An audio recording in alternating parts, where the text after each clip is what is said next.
We have multiple updates on the New York Islanders, including some really interesting quotes from members of the team. We're going to be talking about that on this episode of Islanders Digest, and also talking about their upcoming game against the New York Rangers. But before we get to that, be sure to subscribe to the channel if you haven't already. Be one of the channel's first 100 subscribers. If you are an Islanders fan and you want more Islanders content like this is the channel for you. With that, let's get right into some of the updates we want to talk about.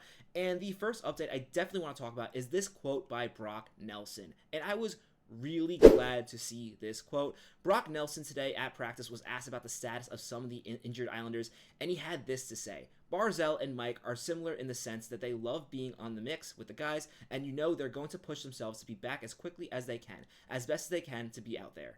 Now, this is really encouraging quote to talk about, especially when talking about Mike Riley. Now, obviously, it's good that Matt Barzal is doing everything he can to get back on the ice. That's pretty expected, to be honest. Matt Barzal has always pushed himself to be out there as much as he can for the New York Islanders. He really did this 2 years ago when he really pushed himself to his limits to be back for the playoffs when he was really not feeling 100%. But I really want to talk about Mike Riley because Mike Riley is not dealing with a traditional hockey injury. Right now, Matt Barzal is dealing with an injury to his knee. Obviously, it's not the best having your star player have an injury to the knee, but what's really interesting about Mike Riley's situation is it's not necessarily an injury situation. He had a concussion earlier in this season, and when before he could return to the lineup, the doctors discovered that he had a heart condition that needed to be operated on. Mike Riley has been out for the past few months after having a heart surgery, so it's really encouraging to know that the player is doing so well that Brock Nelson is talking about how he is fighting to get back on the ice. That is really encouraging to hear. It's really good to hear a good update on Mike Riley's condition. It's good to know that, especially for his life, that he is doing all right. We love to talk about hockey here on the channel, but there are some things better, more important than hockey, and Mike Riley doing well is definitely one of them.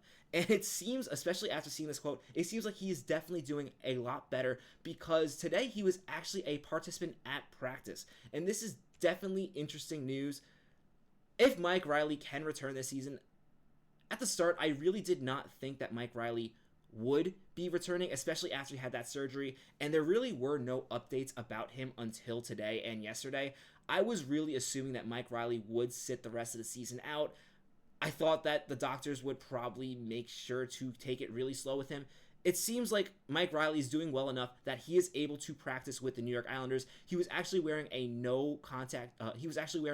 full contact jersey in the practice, so there were really no limitations on him. Not really sure if there were any limitations on reps. I didn't actually watch the practice, but this is a very encouraging sign for this player's health. Now, as Mike Riley does come closer to getting back into the lineup, there are likely going to have to be some discussions on what players stay and what players leave, as the Islanders have way too many defensemen practicing now. If you count here, the Islanders now have 9 defensemen practicing at practice. 9 defensemen is definitely way too much. You really want to cut that down to 7. So there are likely going to be moves that are made. But for now, I really just want to focus on the health of this player. And this is really encouraging for the Islanders.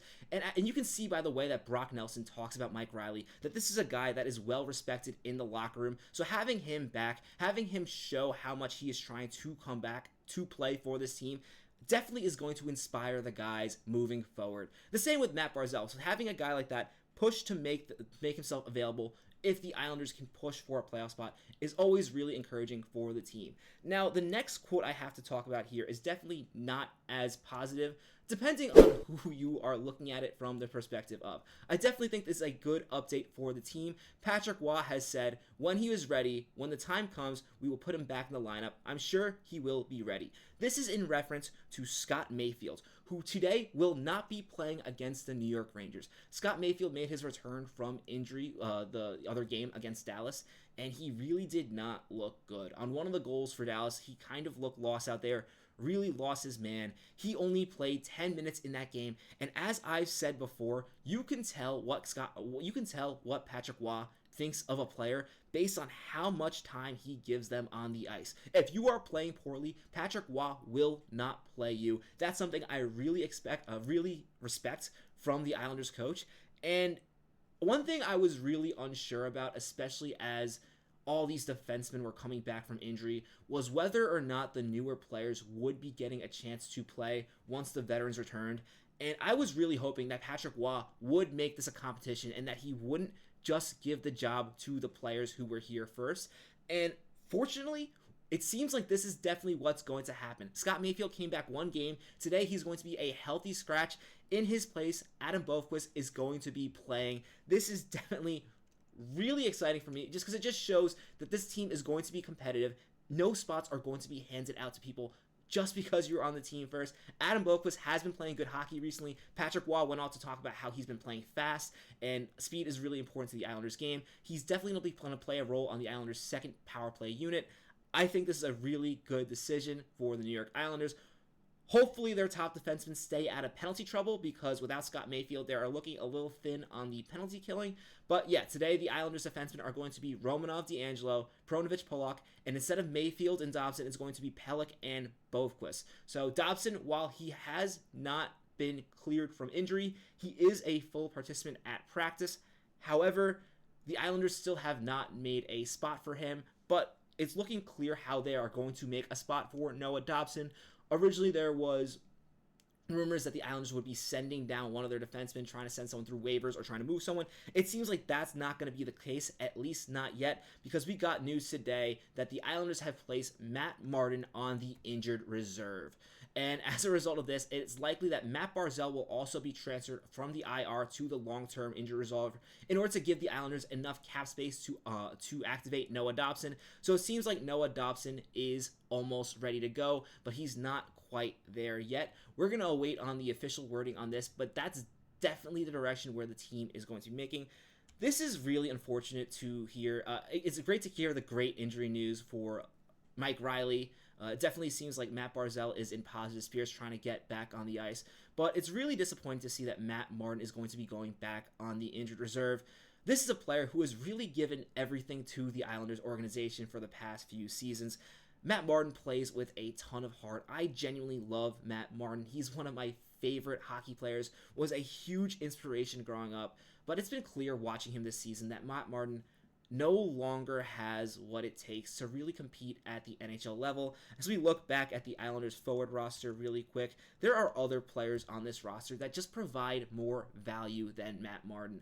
And I really think once Gatcomb came into the lineup, it was really clear that Matt Martin no longer had a role. Even if Matt Martin does come back from injury, the Islanders have Hudson Fasching waiting. Hudson Fasching is definitely able to provide more value on the fourth line than Matt Martin is at this point in his career.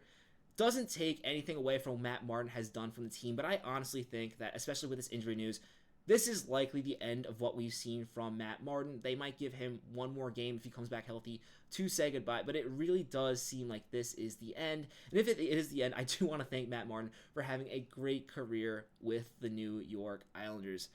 It's a shame that he won't be able to play those 20 more games to have played 1,000 games for the NHL. It's really rare to see a fourth liner have such a long career, a career as long as Matt Martin has, and that's just a testament to what type of person he is and what type of player he is in the NHL. That being said, let me know what you think. Who do you think should be playing tonight against the New York Rangers? Do you think the Islanders are making the right choice by sitting Scott Mayfield for Adam Boqvist? And what do you think happens once Mike Riley returns from injury? Let me know your thoughts on all this in the comments below. Thank you so much for watching. If you haven't already, be sure to subscribe. Let's go Islanders.